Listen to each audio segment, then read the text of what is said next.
Hello students, set chapter में अगले topic के साथ मैं आपके सामने हूं और आज हम वेन डायग्राम को समझाएंगे।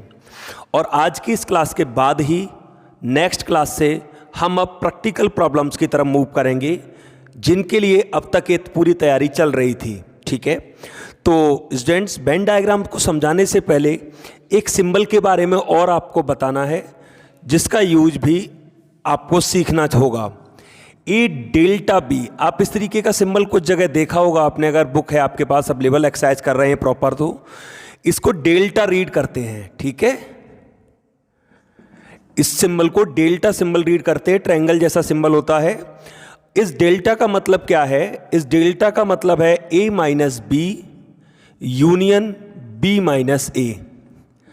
आसान भाषा में कहूं तो ए और बी को दो डिसजॉइंट सेट बना लीजिए। ये भी एक तरीके से यूनियन जैसे ही काम करता है। यूनियन और इसमें अंतर क्या है मैं बता दूं आपको।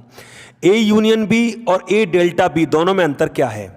ए यूनियन बी का मतलब है सभी लेने हैं, सभी, सारे ए और बी में जो भी होंगे सब लेने हैं, और जो कॉमन है उन्हें रिपीट करके नहीं लिखेंगे, लेकिन एक बार तो लिखेंगे।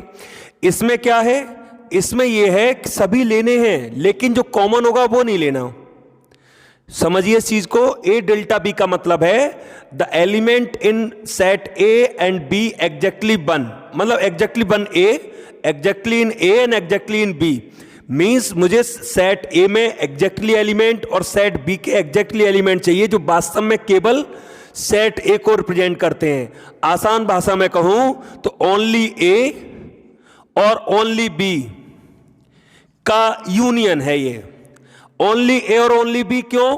आप याद करिए, मैंने ए माइनस बी को क्या कहा था? मैंने कहा था ए माइनस बी ओनली ए होता है। मतलब अगर बी के साथ कुछ कॉमन है तो उसे लिखेंगे ही नहीं, केवल ए के एलिमेंट लिखोगे। और इसका मीन्स क्या होगा? Only B. तो ओनली ए और ओनली बी का यूनियन अगर हम करेंगे तो वो ए डेल्टा बी को रिप्रेजेंट करेगा। ठीक है, मैं एक एग्जाम्पल भी दे देता हूं इसका, जिससे कि ये क्लियर हो जाए कि डेल्टा बी का और ज्यादा सेंस किस तरीके समझ में आएगा। एक एग्जांपल से मैं क्लियर करता हूं। देखिए, मान लीजिए एक सेट है 1 2 3 और बी एक सेट है 3 4 5। अगर ए यूनियन बी पूछा होता तो आप क्या लिखते? 1 2 3 4 5 लिखते, क्योंकि 3 दोनों में कॉमन है तो एक बार लिखा। और ए डेल्टा बी अगर लिखना होता तो क्या लिखते? 1 2 4 5। बस इतना अंतर है, ये चीज समझ लीजिए। क्यों? डेल्टा में जो कॉमन होगा उसे नहीं लिखेंगे। क्यों? क्योंकि डेल्टा का फॉर्मूला क्या है? A minus B. जब आप ए में से बी घटाएंगे तो 1 2 बचेगा, और जब बी में से घटाएंगे तो 4 5 बचेगा। तो जब ए माइनस बी करेंगे तो 1 और 2 बचेगा केवल, और जब b माइनस ए करेंगे तो 4 और 5 बचेगा। अब मैं इन दोनों का यूनियन करूंगा तो रिजल्ट क्या आएगा? 1 2 4 5। तो ये उस कंडीशन में इस्तेमाल किया जाता है जहां पर दो सेट के मुझे एग्जैक्टली एलिमेंट चाहिए, exact element in A, exact element in B, और फिर उन दोनों को इकट्ठा करना हो, तब इस डेल्टा का यूज करते हैं। अब आइए हम आपको आज सिखाते हैं Venn diagram. Venn diagram sets को रिप्रेजेंट करने का एक प्रोसेस है। ठीक है, सेट को रिप्रेजेंट करने के लिए वेन डायग्राम का इस्तेमाल किया जाता है, और वेन डायग्राम एक ऐसी प्रोसेस है जिसके थ्रू हम प्रैक्टिकल प्रॉब्लम्स को भी सॉल्व कर सकते हैं। सर्वे से रिलेटेड जो प्रॉब्लम सर्वे से रिलेटेड आती हैं, हम उनको भी सॉल्व कर सकते हैं with the help of Venn diagram. इसमें करते क्या है स्टूडेंट? 1 बाय 1 में समझाता हूं पहले आपको। सर्कल्स के द्वारा हम सेट्स को रिप्रेजेंट करते हैं, और यूनिवर्सल सेट को रेक्टेंगल के द्वारा रिप्रेजेंट करते हैं। जैसे मैंने कहा ए यूनियन बी को वेन डायग्राम से रिप्रेजेंट करिए। थोड़ा सा आप सीखेंगे, आपको समझ में आएगा वेन डायग्राम किस तरीके से वर्क करता है। तो मैं एक सेट ए बनाऊंगा, हो सकता है दोनों में कुछ कॉमन हो, इसलिए दोनों को कनेक्ट कर लूंगा। देखिए, पहला सर्कल सेट ए को रिप्रेजेंट कर रहा है, दूसरा सर्कल सेट बी को रिप्रेजेंट कर रहा है। और ए यूनियन बी का सेंस क्या होता है? ए यूनियन बी का सेंस होता है ए और बी के सभी एलिमेंट जो कॉमन है वो भी 1 टाइम आएगा। आप देख लीजिए, हर एक वो चीज जो अब तक आपने सीखी है उसे हम वेन डायग्राम से रिप्रेजेंट कर सकते हैं। जैसे आपने कहा मुझे ए इंटरसेक्शन बी रिप्रेजेंट करके दिखाइए। अब ए इंटरसेक्शन बी का वैसे सेंस तो आपको पता लग गया है, लेकिन अगर वेन डायग्राम से सेंस समझना है, ये सर्कल सेट ए को रिप्रेजेंट कर रहा है, ये सर्कल सेट बी को रिप्रेजेंट कर रहा है, और ए इंटरसेक्शन किसी को भी समझाना है आपको कि ए इंटरसेक्शन बी क्या होता है, तो आप इसको बस इतना शेड कर दीजिए, और इतना शेड करना ये इंडिकेशन है कि ए इंटरसेक्शन बी है। That means those part which is common in A and B both, जो ए और बी दोनों में कॉमन है, ये वही पार्ट तो है। और इंटरसेक्शन का मीनिंग भी तो यही था, कॉमन पार्ट, कॉमन एलिमेंट। कोई भी चीज ए माइनस बी को रिप्रेजेंट करना है। अब ए माइनस बी का सेंस क्या था? ए माइनस बी का सेंस था ओनली ए, बी के तो बिल्कुल बिल्कुल नहीं चाहिए। हां, ए के एलिमेंट सभी चाहिए, जो कॉमन होते हैं वो भी नहीं लेते, कॉमन वाले भी रिमूव हो जाते हैं, तो ओनली ए। देख लीजिए आप, इसका सेंस ये बनेगा, मैं ओनली ए को सेट कर रहा हूं, ओनली ए।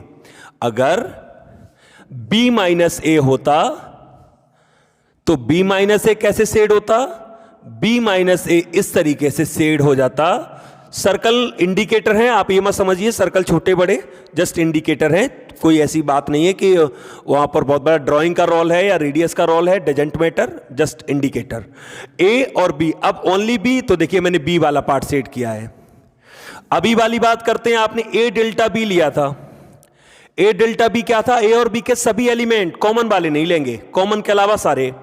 अगर ए डेल्टा बी को सेट करना है तो ए डेल्टा बी को देखो कैसे सेट करेंगे, ए है बी है, हम इसको इस तरीके से सेट करेंगे और हम इसको इस तरीके से सेट करेंगे, कॉमन वाला पार्ट बिल्कुल नहीं लेंगे। देखिए ए डेल्टा बी सेट हो गया। और भी कोई चीज, जो भी चीज डैश वाला है, कंप्लीमेंट सेट भी सेट कर सकते हैं, तो सेट कर सकते हैं। देखिए मुझसे कहा ए डैश को सेट करिए, आप ध्यान दीजिए, ये मैंने कहा रेक्टेंगल से यूनिवर्सल सेट दिखाते हैं, ये ए है। ए डैश का सेंस क्या होता है? ए डैश का सेंस होता है ए के एलिमेंट को रिमूव करके जो एलिमेंट आएंगे उन्हें हम ए डैश के एलिमेंट कहेंगे। किससे रिमूव करके? यूनिवर्सल सेट से। तो ए ये रहा, ए डैश मतलब ए के एलिमेंट को लेफ्ट करके छोड़कर, तो ये वाला जो पोर्शन आएगा, ये पूरा पोर्शन आपका ए डैश को रिप्रेजेंट करेगा, और ये सेट, ये रेक्टेंगल जो है वो यूनिवर्सल सेट को रिप्रेजेंट कर रहा है। आप देख लीजिए, कोई भी चीज मुझसे कहा ए यूनियन बी का डैश, इसको रिप्रेजेंट करिए। अब ए यूनियन बी डैश का मतलब क्या हुआ? ए और बी दोनों को लेफ्ट करना होगा, और ए और बी के अलावा जो भी जगह बचेगी हम उसे कंप्लीटली सेट कर देंगे यूनिवर्सल सेट की ये जगह, तो ये कहलाएगा आपका ए यूनियन बी डैश। इस तरीके से वेन डायग्राम, आप ये रिप्रेजेंटेशन है Venn diagram different different designs के, और इन रिप्रेजेंटेशन के द्वारा हम किसी भी चीज को इंडिकेट कर सकते हैं, जो भी चीज हमने अब तक सीखी है।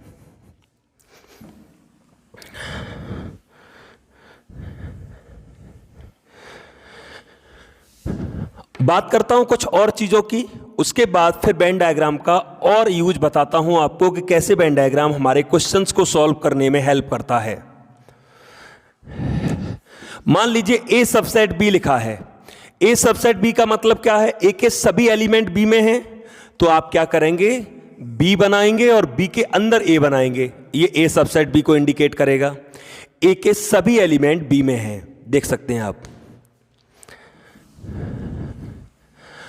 अब बात करता हूं मैं एलिमेंट को रिप्रेजेंट करने की। जैसे दो सेट हैं ए और बी, इसमें ए बी सी लिखा है, यहां डी लिखा है, एफ जी एच लिखा है।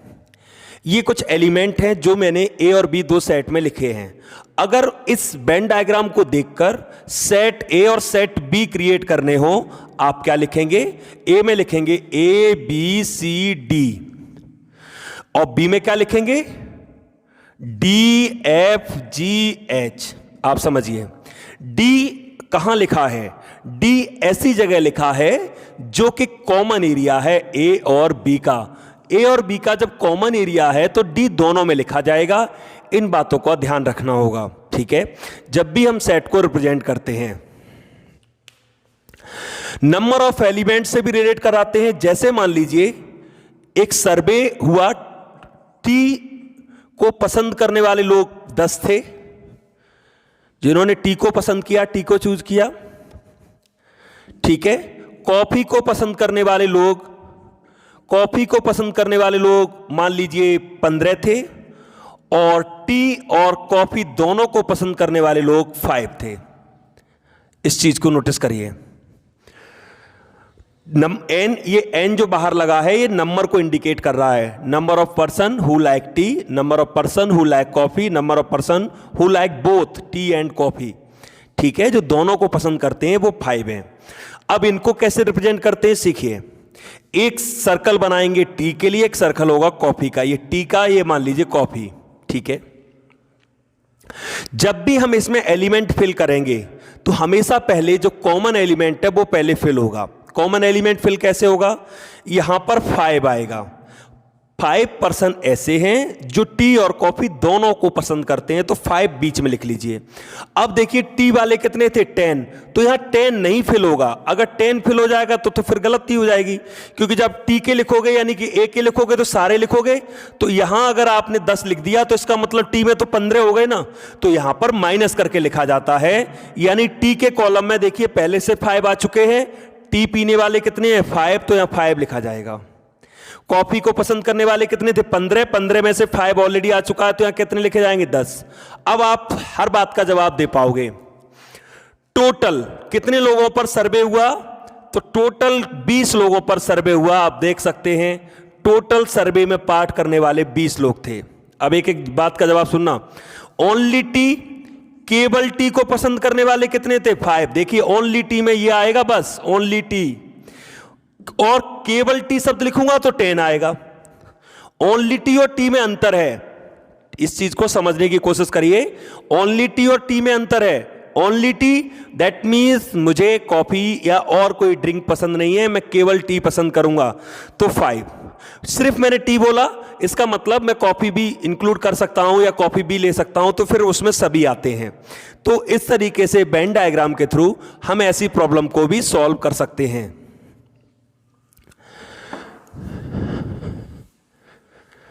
सेट 2 से ज्यादा भी हो सकते हैं। मान लीजिए एक सेट है, मैं आपको आज सिर्फ एलिमेंट फिल करना सिखा रहा हूं वेन डायग्राम में, कि वेन डायग्राम में एलिमेंट किस तरीके से फिल करते हैं। मान लीजिए कोई सेट है जिसमें एलिमेंट हैं 1 2 3 4 5। एक सेट बी है, उसमें एलिमेंट है 1 3 5। एक सेट सी है, उसमें एलिमेंट है 1 2 3 4 6 8। और मुझसे कहा गया इनको वेन डायग्राम से रिप्रेजेंट करिए। देखिए सभी एलिमेंट वेन डायग्राम में कैसे रिप्रेजेंट होंगे और आपको हर बात का जवाब कैसे मिलेगा। देखिए सबसे पहले 3 सेट हैं, तो 3 सेट के लिए कनेक्टिंग फिगर बनाएंगे इस तरीके से, ए बी और सी। कनेक्टिंग फिगर बनेगा, कनेक्टिंग सर्कल बनाए, जो सर्कल एक दूसरे को कनेक्ट कर रहे हैं। सबसे पहले हमेशा कॉमन वाला फिल होता है जो तीनों में कॉमन हो। अब जरा गौर करिए, सबसे पहले मुझे वो एलिमेंट देखना पड़ेगा जो तीनों में कॉमन होगा। तो पता चलता है तीनों में कॉमन 1 है। देखिए आप, तीनों में कॉमन 1 है, तो 1 को यहां फिल कर लिया जाएगा। 1 तीनों में आ रहा है, तो देखिए प्लेस पहचानिए, मैंने 1 को ऐसी जगह फिल किया है, ये वो जगह है जो तीनों सर्कल में आ रही है। क्लियर है? अब आइए एक एक करके। सबसे पहले कॉमन इन ऑल, जो कॉमन होता है सभी में, कॉमन इन ऑल सबसे पहले वो फिल होता है, और कॉमन इन ऑल में 1 था, तो 1 सबसे पहले फिल हुआ। अब 2 का, जैसे common in A and B, ये पहले कोई भी ले सकते हैं, इससे फर्क नहीं पड़ेगा। आप बी सी पहले ले लीजिए, ए सी ले लीजिए, कोई भी ले लीजिए। ए और बी में कॉमन क्या है? ए और बी में कॉमन 1 है और 3 है, ठीक है। ए और बी में 1 और 3 कॉमन है, आप देख सकते हो। ए और बी में 1 कॉमन है, 3 कॉमन है और 5 भी है। चलिए 5 भी कॉमन है, 1 कॉमन है, 3 कॉमन है और 5 भी कॉमन है। तो ए और बी में कॉमन एरिया ये है, आप देखिए पूरा ए और बी में कॉमन एरिया 1 ऑलरेडी आ चुका है, तो फिर यहां पर 3 और 5 ही लिखे जाएंगे अलग अलग, 3 और 5 ए और बी में। अगर आप गौर से देखें ए और बी में कॉमन हो गए 1 3 5 और ओनली ए और बी में कॉमन 1 3, क्योंकि 1 तो तीनों में कॉमन है। हर बात का यहां से जवाब आपको मिलेगा। अब आपको देखना ए और सी में कॉमन क्या होगा। ए और सी में कॉमन है 1 2 3 4, देख सकते हैं ए और सी में कॉमन है 1 2 3 4। आप यहां से नोटिस करिए इसमें कॉमन 1 2 3 4 है। अब आप नोटिस करिए एक मिस्टेक हुई है, 3 भी कॉमन था तीनों में, 3 भी तीनों में कॉमन था, तो 3 भी तीनों में कॉमन होने की वजह से तो 3 भी यहां पर आएगा और फिर 3 यहां ना आकर 3 1 और 3 यहां पर आएंगे। ये चीज नोटिस करिए। मैं फिर से रिपीट करता हूं, थोड़ा एक एलिमेंट मिस हो गया। तीनों में कॉमन 1 और 3 था, 1 भी कॉमन था और 3 भी तीनों में कॉमन था, तो 1 और 3 तीनों में कॉमन, तो तीनों वाली जगह 1 और 3 आ गए। फिर ए और बी में कॉमन देखा तो 1 कॉमन 3 कॉमन 5 कॉमन, तो 1 और 3 ऑलरेडी फिट है, तो 5 फिट करना था, केवल लीजिए 5 फिट कर दिया। अब ए और सी में कॉमन कौन है 1 2 3 4। अब देखिए आप 1 3 पहले से है, तो यहां क्या फिल किया जाएगा 2 और 4, देख सकते हैं आप। अब आप गौर करिए ए में एलिमेंट 1 2 3 4 5 सब कुछ तो आ गए, 1 2 3 4 5, यानी यहां पर ए में कुछ नहीं लिखा जाएगा, सब कुछ तो आ चुका है। बी में देखिए 1 3 5, देखिए 1 3 5 ऑलरेडी आ चुके हैं। अब कॉमन किस में देखना है बी और सी में। बी और सी में कॉमन क्या होगा। अगर हम बी और सी के कॉमन की बात करते हैं तो बी और सी में कॉमन 1 है 3 है बस, तो 1 और 3 कॉमन है बी और सी में, तो 1 और 3 तो वैसे ही कॉमन लिखा है। ये बी और सी का पार्ट है और बी और सी के पार्ट में पहले से ही 1 3 लिखा है। अब आप यहां लिखने की कोशिश मत करिएगा, क्योंकि 1 3 वो एलिमेंट है जो तीनों में कॉमन है, तीनों में कॉमन है तो 2 में तो कॉमन होगा ही होगा। अच्छा, अब केवल बी के ओनली बी 1 3 5 ये रहे। सी के आ जाइए 1 2 3 4 6 8, तो 1 2 3 4 1 2 3 4 आ चुके हैं। क्या रह गया सी में 6 और 8, लीजिए 6 और 8। अब इस डायग्राम से देखकर किसी के एलिमेंट का भी आइडिया लगा सकते हैं दूसरे तरीके से भी। मान लीजिए मैं अभी और एक एग्जांपल दे दूंगा, ये कुछ नहीं लिखा है, ये कुछ भी नहीं लिखा है, रिवर्स क्वेश्चन आया है आपके सामने इस तरीके से लिखा है। अब आपको जवाब देना है कि सेट ए में एलिमेंट क्या होंगे। आप सेट ए के एलिमेंट काउंट करेंगे 1 2 3 4 5, 1 2 3 4 5। बी के एलिमेंट लिखेंगे, बी के एलिमेंट में क्या आएगा 1 3 5, 1 3 5। सी के एलिमेंट में क्या आएगा, सी के एलिमेंट में देखिए 1 2 3 4 6 8, 1 2 3 4 6 8। इस तरीके से आप वेन डायग्राम के थ्रू एलिमेंट को सेपरेट भी कर सकते हैं, सेट फॉर्म में भी ला सकते हैं। आइए मैं एक और आपको एग्जांपल दे देता हूं इस वेन डायग्राम को फिल करने से रिलेटेड, जिससे 3 सेट वाला भी आपको बिल्कुल क्लियर हो जाए। मोस्टली 3 सेट में ही प्रॉब्लम होती है। मान लीजिए एक सेट है ए ई आई, बी एक सेट है, ठीक है, ए बी सी डी, और सी एक सेट है ए डी एफ जी, ठीक है। अब मुझे इन तीनों सेट के एलिमेंट को रिप्रेजेंट करना है फिर से वेन डायग्राम में। आइए समझिए, ए बी सी, सबसे पहले क्या देखेंगे तीनों में कॉमन क्या है, तो तीनों में कॉमन ए है और कुछ भी तीनों में कॉमन नहीं है, तो ए यहां पर एलिमेंट आ जाएगा, ठीक है। अब 2 करके देखेंगे, तीनों में देखा, तीनों में एलिमेंट कॉमन था तीनों में कॉमन था ए, तो ए तो मिड में आ गया। अब ए इंटरसेक्शन बी, 2 में कॉमन देखना है, ए और बी में कॉमन क्या होगा। ए और बी में कॉमन देखिए ए और कोई चीज कॉमन नहीं है, तो ए और बी में, ए और बी के बीच कॉमन क्या है ए, और ए ऑलरेडी देखिए लिखा जा चुका है, इसलिए हमें दोबारा ए लिखने की जरूरत नहीं है। अब बी और सी में कॉमन देखेंगे। बी और सी में कॉमन क्या है? बी और सी में कॉमन ए है, ठीक है, और डी कॉमन है, ए और डी देख सकते हैं आप। तो ए आ चुका है बी और सी में, तो डी और भर दीजिए। ए तो पहले से लिखा है वहां पर, तो जो लिखा है उससे पहले से रिमूव करते चलते हैं, कम करते चलते हैं। अच्छा, अब बचा ए और सी। ए और सी में कॉमन क्या है? ए और सी में कॉमन है ए, और कुछ भी कॉमन नहीं है, और ए पहले से फिल है ए और सी में। देखिए आप, अब आप इंडिविजुअली आ जाइए। जैसे ए में 3 एलिमेंट है, ए ई आई। तो ए में गौर करिए, ए में ए आ चुका है तो ई और आई लिखा जाएगा।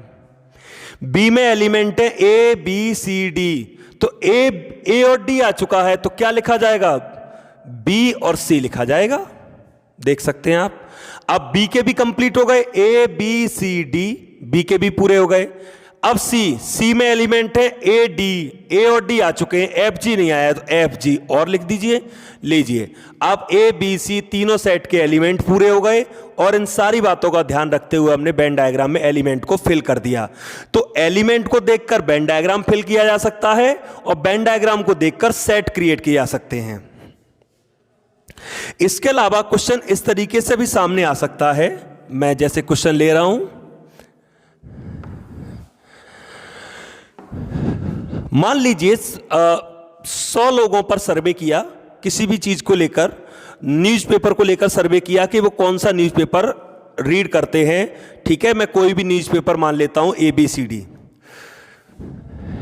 देखिए, मैं कुछ लोगों पर सर्वे किया, 100% पर सर्वे किया। चलिए, 100% पर सर्वे किया है मैंने, और 100% पर सर्वे करने के बाद एक डेटा निकाला मैंने, और उस डेटा में कुछ इस तरीके का रिकॉर्ड आया कि हिंदुस्तान टाइम्स को रीड करने वाले लोग 40 हैं।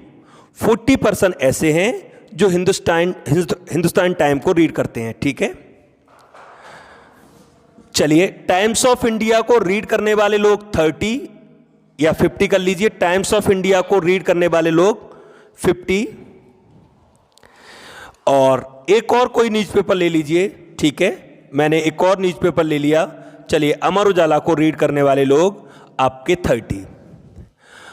ये उन्होंने केवल काउंटिंग लिखी है। एन का मतलब है number of person who read Hindustan Times 40, number of person who reads Times of India 50, number of person who read Amar Ujala 30।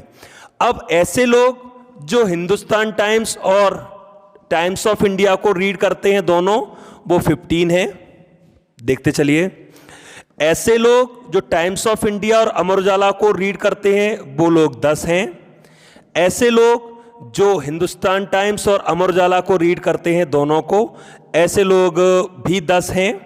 ठीक है, और ऐसे लोग जो तीनों को रीड करते हैं, तीनों अखबार पढ़ना पसंद करते हैं, ऐसे लोग 3 हैं।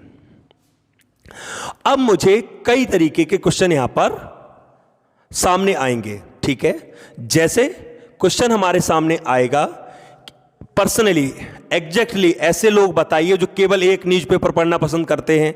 अब only Hindustan Times, only Times of India, only Amar Ujala. अब इन सब बातों का जवाब देना थोड़ा सा अभी मुश्किल है, क्योंकि ये पूरा डेटा उड़ल चुका है। बेसिकली अगर मैं कहूं तो अब मैं उन क्वेश्चंस की तरफ आ गया जो सेट चैप्टर की पूरा बेस है। सेट चैप्टर का असली यूज तो यहीं पर है, यानी जो अब तक हम क्लासेस में पढ़ रहे थे, अब उनका यूज, प्रैक्टिकल यूज की तरफ हम लोग बढ़ दिए हैं। अब मैं क्या करूंगा, 3 सेट को रिप्रेजेंट करने के लिए 3 सर्कल ड्रॉ करूंगा, Hindustan Times, Times of India और अमर उजाला। इनको फिल करने का तरीका फिर समझिए। सबसे पहले कॉमन फिल करते हैं। सभी तीनों न्यूज़पेपर को पढ़ने वाले लोग कितने? 3। तो सबसे पहले यहां फिल करिए। अच्छा, हिंदुस्तान टाइम्स और अमर उजाला दोनों को पढ़ने वाले कितने लोग हैं? 10। तो हिंदुस्तान टाइम्स और अमर उजाला, इनको पढ़ने वाले लोग कितने हैं? 10। 10 में से 3 ऑलरेडी फिल हो चुका है, तो 7 फिल होगा, फिर माइनस करके फिल होगा। जैसा मैं एलिमेंट को छोड़कर कर रहा था, ऐसे ही 3 एलिमेंट छोड़ दी जाएंगे, यहां पर 7 फिल होगा केवल। आप देख लीजिए, 10 ही तो है, इन दोनों में कॉमन 10 है। टाइम्स ऑफ इंडिया और अमर उजाला के बीच 10 कॉमन है। टाइम्स ऑफ इंडिया और Amar Ujala, times of India और अमर उजाला के बीच में 10 हैं, तो यहां पर भी 7 आएंगे।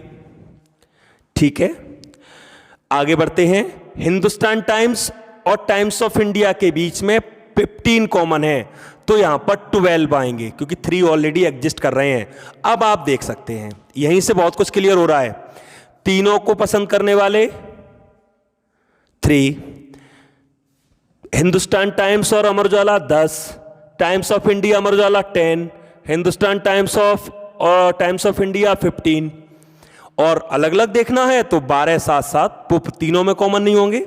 ठीक है, अब आइए, अमर उजाला को कितने लोग रीड करते हैं? 30। अच्छा, अमर उजाला में कितना फिल हो चुका है? देखिए, अमर उजाला में फिल हो चुका है 10 और 7 17, 7 और 3 10, और 10 एंड 7 17, और टोटल 30 है। 17 तो फिल हो चुका है, तो इसका मतलब 13 ही तो आएगा। टोटल 30 है, 30 में से 17 फिल हो चुका है, तो 13 ही आएगा। Times of India, times of India में आपका टाइम्स ऑफ इंडिया में 50% है। फिल कितने हो चुके हैं? फिल देखते हैं 15 एंड 7 22 फिल हो चुके हैं, तो 28 यहां पर अभी आएगा। देख सकते हैं आप, क्लियर है। आगे बढ़ते हैं। 40, हिंदुस्तान टाइम्स में 40 है। फिल कितने हो चुके हैं? 15 एंड 7 22 फिल हो चुके हैं। 22 फिल हो चुके हैं, तो यहां पर 18 आएगा। अब आप देख सकते हैं डेटा आपके सामने है, सब कुछ हमने क्लियरली फिल कर लिया, और इस इंफॉर्मेशन से ये वेन डायग्राम कैसे फिल किया है इस चीज को समझिएगा। इसकी बहुत ज्यादा आगे भी जरूरत पड़ने वाली है। अब आप एक एक बात का जवाब दे देंगे। आपसे कोई पूछता है how many person who read only Amar Ujala? Only Amar Ujala 13, only Times of India 28, only Hindustan times 18। अब आपसे अगर कहा जाए find the total number of person who read exactly one newspaper, ऐसे लोग जोड़कर बताइए जो केवल एक न्यूज़पेपर पढ़ते हैं, एक के अलावा दूसरा टच नहीं करते, तो फिर इन तीनों को प्लस कर लिया जाएगा, 18, 28 और 13 को। तो जो लिस्ट बनकर आएगी या जो टोटल होकर आएगा, that will representation of the number of person who read exactly one newspaper. ठीक है, अब एक कहा number of person who read exactly 2 newspaper. Exactly 2 newspaper, इस शब्द का बहुत बड़ा रोल है। एग्जैक्टली का भी क्वेश्चन करेंगे एक्सरसाइज के, तब आपको पता चलेगा। हमारी नेक्स्ट क्लास से क्वेश्चन स्टार्ट होंगे। एग्जैक्टली 2 न्यूज़पेपर मतलब 2 में तो इन्वॉल्व हो, तीसरे में इन्वॉल्व ना हो। तो देखिए 12 2 में इन्वॉल्व है, 7 2 में इन्वॉल्व है, और 7 2 में इन्वॉल्व है। तो ये तीनों जोड़ लिए जाएंगे, तो एग्जैक्टली 2 न्यूज़पेपर आ जाएगा। अगर मैं सबको जोड़ लूं, सबको जोड़ने से हमें पता लगेगा उन लोगों की संख्या जिन्होंने सर्वे में पार्टिसिपेट किया है। जैसे अगर मैं सबको प्लस करता हूं, आइए सबको प्लस करते हैं। 28 और 12 आपका 40, 50 एंड 20, 50 एंड 20 70, 80, 88। सबको अगर टोटल करते हैं तो 88 आता है। अब बात आती है सर्वे तो 100% पे हुआ था, फिर ये 88 क्यों आ रहा है? तो इसका मतलब 12% ऐसे हैं जो कोई भी न्यूज़पेपर पढ़ना पसंद नहीं करते। जब उनसे पूछा गया होगा कि आप Amar Ujala, times of India या हिंदुस्तान टाइम्स कौन सा न्यूज़पेपर पढ़ना पसंद करेंगे, तो उन्होंने ये कहा होगा हम इन तीनों में से कोई न्यूज़पेपर नहीं पढ़ते, या हम न्यूज़पेपर पढ़ते ही नहीं है। दैट मीन्स हमने उनसे पूछा तो, लेकिन इस डेटा में उनका डिटेल क्यों नहीं आया? क्योंकि हमारा सर्वे इस बात पर डिपेंड था, Hindustan Times, Times of India, Amar Ujala, इन तीनों में से उन्होंने किसी भी व्यक्ति को, किसी भी न्यूज़पेपर को टच नहीं किया, न इस पर टिक लगाया, न इस पर, न तीनों पर, न 2 पर। इसका मतलब वो 12 लोग ऐसे थे जिन्होंने सर्वे में पार्टिसिपेट ही नहीं किया। तो क्वेश्चन ऐसे भी आ जाता है, how many number of person who do not read any newspaper, जो कोई न्यूज़पेपर नहीं पढ़ते, तो फिर सब जोड़ लीजिए। सारे जोड़ने के बाद 100 में से माइनस कर दीजिए, तो 12% ऐसे आ गए जो कोई न्यूज़पेपर नहीं पढ़ते। यानी इस तरीके के डेटा को अगर वेन डायग्राम में आपको फिल करना आ गया, तो बड़े आसानी से आप सर्वे से रिलेटेड सेट थ्योरी के क्वेश्चन को सॉल्व कर पाएंगे। फॉर्मूले से भी होते हैं ये क्वेश्चन। तो नेक्स्ट क्लास में अब हम फॉर्मूले पर बात करेंगे। आज मैंने केवल वेन डायग्राम पर बात की है कि कैसे वेन डायग्राम से क्वेश्चन को सॉल्व करते हैं। Thank you.